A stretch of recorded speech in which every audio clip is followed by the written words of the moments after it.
Yes बेटा, good evening. पहले आज हमारा टॉपिक है अमेरिका और इंग्लैंड में दबाव समूह। तो इस पे पहले मैं आपको क्वेश्चन बताती हूँ। दो तरह से आ सकता है। इंग्लैंड में दबाव समूह के कार्य व भूमिका का वर्णन करो, या अमेरिका में दबाव समूह की भूमिका का पर एक नोट लिखो। तो दोनों देशों के दबाव समूह पर आ सकता है क्वेश्चन। तो इसके लिए आपको पहले क्या पता होना चाहिए, चाहे इंग्लैंड पर क्वेश्चन आए चाहे अमेरिका पर क्वेश्चन आए, तो आपको पहले सबसे पहले 20 जो है वो दबाव समूह का अर्थ, उसकी डेफिनेशन और उसकी विशेषता, दोनों में से किसी पर भी क्वेश्चन आए तो आपको दोनों में से ये बेस आपको ये लिखना है। तो आज मैं आपको यही कराऊंगी, क्या होते हैं दबाव समूह, उसकी विशेषताएं और उसके काम करने के तरीके। तो दबाव समूह, समूह संगठन, ये तो आपको पता ही है कि व्यक्ति, आपको पता है कितना भी स्ट्रॉन्ग हो, कितना भी पैसे वाला हो, वो अकेला सब कुछ नहीं कर सकता है। वो जब तक समूह या संगठन की हेल्प नहीं रहेगा, संगठित नहीं होगा, तब तक वह अपनी सारी आवश्यकताएं पूरी नहीं कर सकता है। तो आदिकाल से लोग संगठन में संगठित होकर रहना शुरू कर दिया था। तो दबाव समूह क्या है, ये एक तरह का हित समूह है। सभी लोग दबाव समूह और हित समूह दोनों का समान मीनिंग लेते हैं, जबकि दोनों में थोड़ा सा डिफरेंट है। जैसे क्या है, जब समान हितों वाले लोग मिलकर अपने हितों की पूर्ति करने के लिए एक संगठन बनाते हैं, संगठित होते हैं, तो उसे बोलते हैं हित समूह। मतलब वो अपने हितों की पूर्ति के लिए प्रयासरत रहते हैं, मिलकर काम करते हैं, तो उसको बोलते हैं हित समूह। लेकिन जब ये हित समूह अपने हितों की पूर्ति करने के लिए सरकार पर दबाव डालते हैं, तो ये क्या बन जाते हैं, दबाव समूह। जैसे छात्र संगठन है, ये हित समूह है। तो आज के किसान दल जो आपने देखा है दिल्ली में बैठे हैं, तो इन्होंने किसका रूप धारण कर लिया है, दबाव समूह का। ये पहले हित समूह थे, आपस में हितों की पूर्ति करने के लिए एक सिंहासन किसानों का संगठन बना हुआ था। लेकिन क्या हुआ, इनके हितों का आपस में पूर्ति नहीं हो पाई, तो इन्होंने क्या किया, सरकार पर दबाव डालना शुरू किया। तो ये भी एक तरह का क्या है, दबाव समूह है। तो दबाव समूह क्या है, समान हितों वाले लोगों का एक समूह जो अपने हितों की पूर्ति के लिए सरकार पर दबाव डालते हैं, उन्हें क्या कहते हैं, दबाव समूह। तो हित समूह, सभी दबाव समूह हित समूह होते। ये लाइन ध्यान से सुनना, सभी दबाव समूह हित समूह होते हैं, लेकिन सभी हित समूह दबाव समूह नहीं होते। जैसे मान लो मैं छात्र शिक्षक वर्ग हैं, हमने अपने लिए एक संगठन बनाया, हम हित समूह आपस में मिलकर काम कर रहे हैं, एक दूसरे की हेल्प कर रहे हैं, अपने हितों की पूर्ति कर रहे हैं, तो हमारा क्या है, ये हित समूह है। हम सरकार से कोई मतलब नहीं है, हम ना ही सरकार की नीतियों को प्रभावित कर रहे हैं। तो ये क्या है, हित समूह। तो सभी दबाव समूह जो होते हैं पहले हित समूह होते हैं, लेकिन जब वो सरकार पर दबाव डालना शुरू करते हैं तो वो किसका रूप धारण कर लेते हैं, दबाव समूह का रूप धारण कर लेते हैं। तो सभी हित समूह दबाव, सबसे बड़ा डिफरेंस है दोनों में कि सभी हित समूह दबाव समूह नहीं होते हैं, लेकिन सभी दबाव समूह हित समूह होते हैं। तो उसमें डेफिनेशन है, आप 2-3 डेफिनेशन कर सकते हो। जैसे जिगलर ने बड़ी अच्छी डेफिनेशन दी है कि दबाव समूह ऐसे लोगों का एक समूह है जो अपने हितों की पूर्ति के लिए सरकार पर नियुक्त किए बिना ही, सरकार में नियुक्त हुए बिना ही सरकार की नीतियों को प्रभावित करते हैं। और ढिल्लो ने बड़े अच्छा क्या है, समान हितों वाले लोगों का एक समूह है जो अपने हितों की पूर्ति के लिए सरकार पर दबाव डालते हैं। तो ये 2 डेफिनेशन लिख दोगे आप। फिर उसके बाद आप हमारा जो मेन टॉपिक है नेक्स्ट क्या है, दबाव समूह की विशेषताएं। क्या विशेषताएं होती हैं, ये मैंने आपको क्या बताया, ये 20 ही चल रहा है अभी। अगर अमेरिका का है तब भी आपको इतना लिखना है, और इंग्लैंड का है तब भी आपको ये डालनी है। तो दबाव समूह की क्या, किसी भी देश में, चाहे कैसा भी देश हो, लोकतांत्रिक देश है, संसदीय देश है, कैसा भी देश है, कैसे भी वहाँ पर है, अगर दबाव समूह का अस्तित्व हर देश में है, और कुछ ही विशेषताएं ऐसी हैं जो हर देश में समान रूप से पाई जाती हैं। तो पहली विशेषता क्या है दबाव समूह की, सबसे पहली विशेषता मानी जाएगी समान हित। कि समान हित वाले लोगों का, दबाव समूह की सबसे बड़ी विशेषता क्या है कि इस समूह में रहने वाले सभी लोगों का, एक दबाव समूह में रहने वाले सभी लोगों का हित क्या होगा, समान होगा। जब तक उनका हित समान नहीं होगा तब तक वह एक संगठन में एक समूह का रूप धारण नहीं कर सकते। दूसरा है संगठित।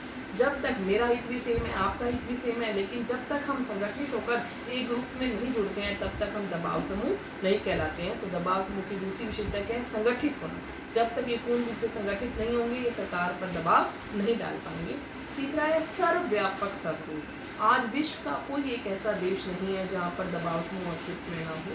विश्व के सभी देशों में दबाव समूह पाए जाते हैं। हाँ, ये बात गलत ठीक है कि जहाँ पर निरंकुश शास्त्र है वहाँ पर थोड़े कम होते हैं, और लोकतांत्रिक देशों में इनकी संख्या लाखों हजारों में पाई जाती है। तो दबाव समूह का स्वरूप क्या है, सर्वव्यापक है। विश्व का कोई ऐसा देश नहीं है जहाँ पर दबाव समूह अस्तित्व में ना हो। उसके बाद है सरकार के कार्यों को प्रभावित करना।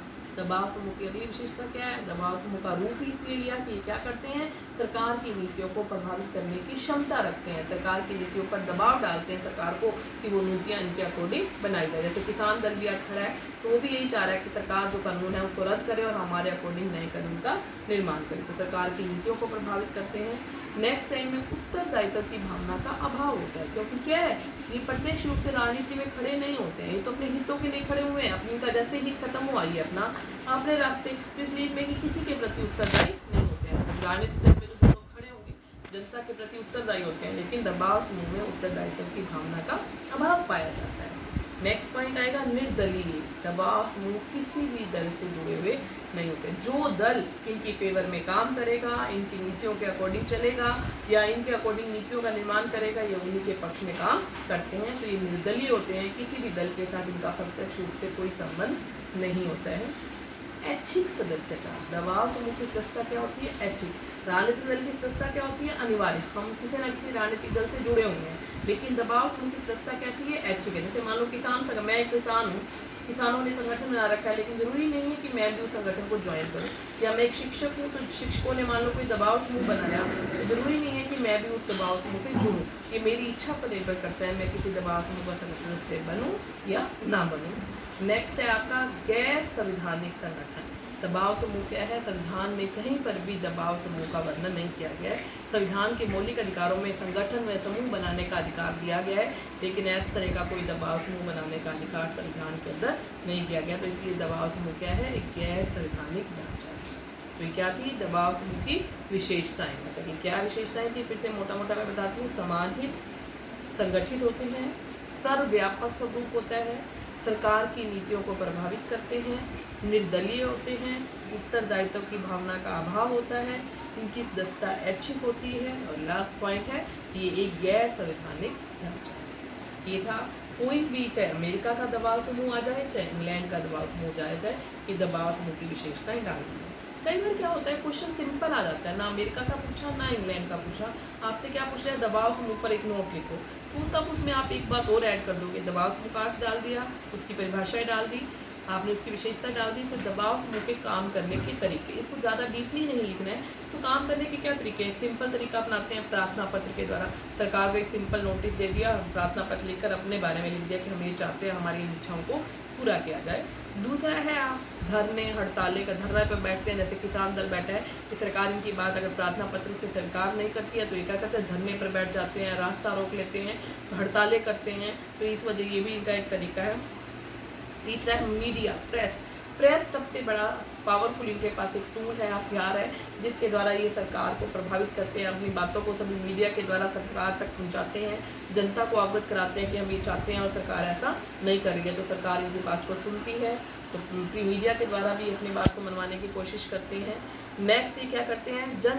आम जनता जो है उसको रैलियों के द्वारा, रैली निकालकर जनजीवन को बताते हैं कि हम क्या चाहते हैं, उनकी बात को प्रभावित करते हैं और अपनी बात को, अपनी मांगों को सरकार तक पहुंचाते हैं।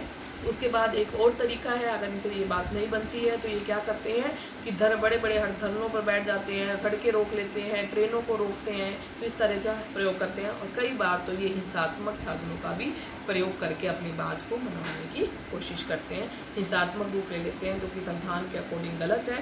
संविधान में ये बात की गई कि हम शांतिपूर्ण ढंग से समूह व संगठन बना सकते हैं, तो कई बार ये उग्र रूप धारण कर लेते हैं और हिंसात्मक साधनों का प्रयोग करके अपनी बात मनवाने की कोशिश करते हैं। तो ये था हमारा दबाव समूह। ये दबाव समूह से आप क्या समझते हो? तो इसमें अगर अमेरिका का आ जाए तो हम उसके अमेरिका की कार्यवाही भूमिका लिखेंगे आगे, और इंग्लैंड का आ जाए तो इंग्लैंड का। नेक्स्ट वीडियो में हम वो करेंगे। ओके बेटा।